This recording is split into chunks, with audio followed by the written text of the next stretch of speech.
de grandes daños y muchas bajas. Fue un gran éxito para Collingwood y para la flota británica, pero como contrapartida, el Royal Sovereign recibió rápidamente el ataque del San Justo y el San Leandro.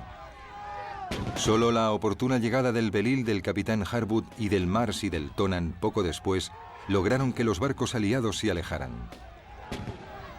El Royal Sovereign continuó su despiadada descarga de artillería contra el buque insignia español hasta que a las 2:15 de la tarde, con los 3 mástiles destrozados, el Santa Ana se rindió a Collingwood.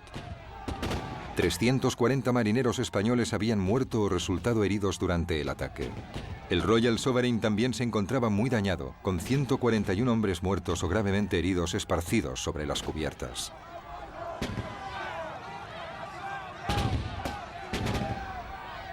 El día de la batalla, el viento era apenas una brisa, lo que significaba que las flotas enemigas solo podían dejarse llevar lentamente la una hacia la otra. Esta falta de viento tuvo un importante efecto en la forma en que se libró la batalla de Trafalgar. Primero estaba la columna de Collingwood, a la derecha, que había entrado en acción y estaba en plena lucha una hora antes de que Nelson, en la columna de la izquierda, hubiera empezado a combatir. En realidad, se dejaba llevar por el suave viento hacia la flota enemiga, con escasas posibilidades de controlar su velocidad y su avance. En todo caso, casi todos los barcos habían izado sus velas de batalla, reduciendo velamen antes de lanzarse al ataque. Así que podían hacer muy poco, y esto fue lo que dictó las distintas fases de la batalla.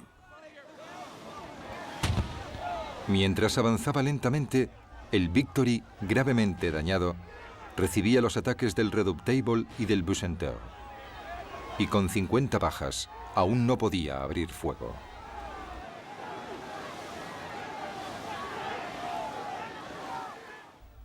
Finalmente, a la 1 de la tarde, el Victory rompió la línea aliada y se colocó en posición para barrer al Bucentaure. Lo hizo con una eficacia devastadora, dejando al buque francés muy dañado y vomitando un humo denso y negro. Cuando el Victory rompió la línea, lo hizo por la popa del barco francés Bucentaure.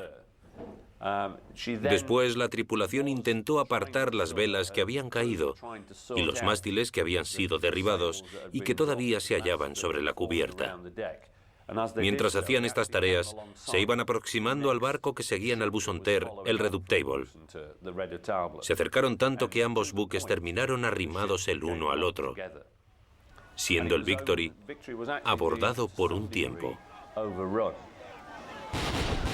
Incluso en esta desesperada situación, con los cañones a punto de tocarse, las armas francesas seguían disparando a las jarcias del Victory, mientras el barco británico lanzaba su artillería contra el casco y las cubiertas del buque francés. A la 1:25 se produjo el momento de mayor dramatismo.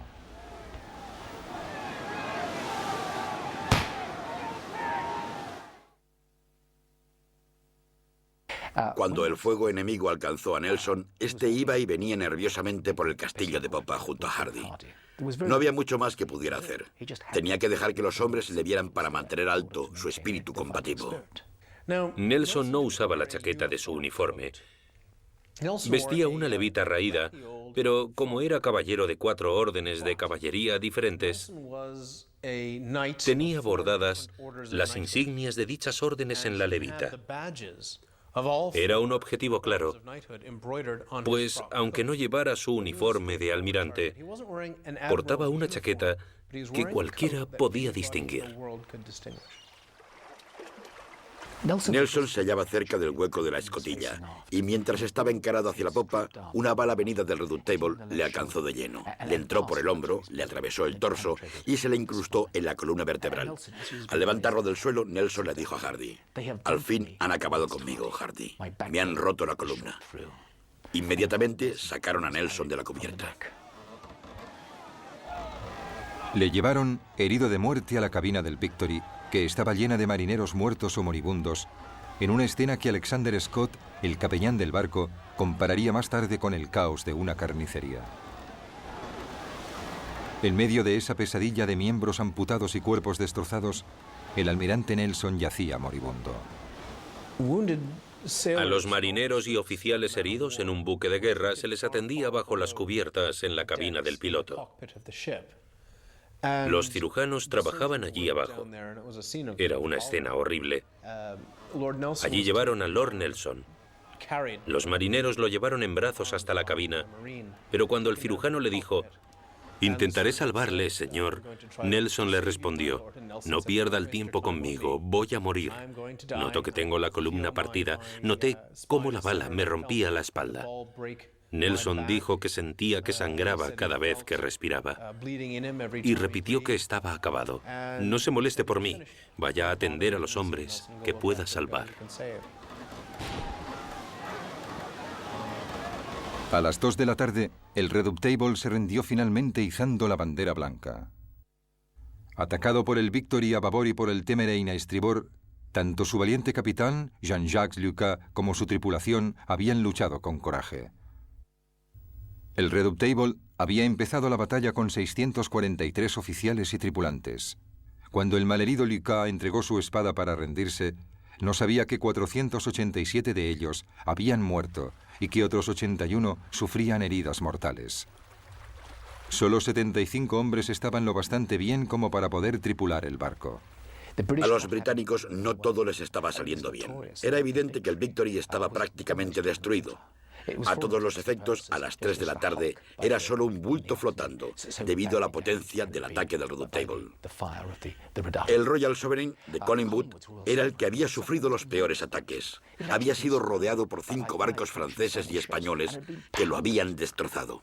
Pero los barcos aliados también se habían causado tantos daños entre ellos como los que le habían infligido al Royal Sovereign. A las 2 menos cuarto, Villeneuve le había hecho señas al Formidable en la vanguardia aliada, transmitiéndole la orden desesperada de que fuera a ayudar al resto de la flota. Pero el almirante Dumanoir, al mando del Formidable y a la cabeza de unos 10 barcos de su división que no habían sido atacados, hizo caso omiso del mensaje del almirante francés. El comportamiento de Dumanoir es uno de los grandes imponderables de ese día. ¿Qué estaba haciendo? ¿Por qué no viró más rápidamente? ¿Era un cobarde? ¿O había otra razón que lo motivaba? No puedo creer que fuera un cobarde, y no creo que los historiadores en general piensen que a Dumanoir le faltara arrojo para luchar. Dumanoir odiaba a Villeneuve. Existía un gran conflicto entre ellos.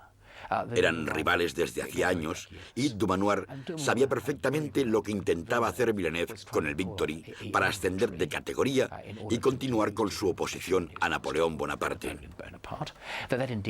Sabía que habían enviado a otro oficial para comandar la flota franco-española y que Villeneuve se había lanzado a la batalla solo para escalar profesionalmente. Hasta las 2:30 de la tarde no viró para acercarse al combate, pero en ese momento ya solo quedaban 5 barcos aliados. El Rayo, el Francisco de Asís y el Eros, que se dirigían rumbo al norte, alejándose de la batalla tanto como podían, mientras que el San Agustín y el Intrepid habían tomado por propia iniciativa la decisión de dirigirse hacia la batalla. Dumanoir apenas tenía viento para virar rápidamente.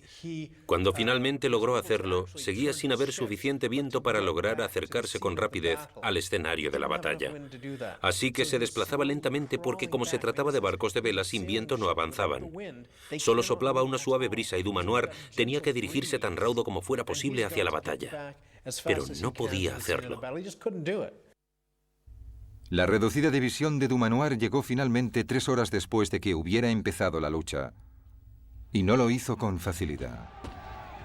El Mont Blanc y el Intrepid consiguieron navegar el uno hacia el otro, mientras que el Neptuno fue atacado por el Minotaur y por el Spearhead, que le disparó hasta que se rindió a las 5:10. A las 3 de la tarde, Dumanoir atacaba al Spearhead y al Minotaur, produciéndose un auténtico caos. Había mucha lucha, muchas balas yendo y viniendo.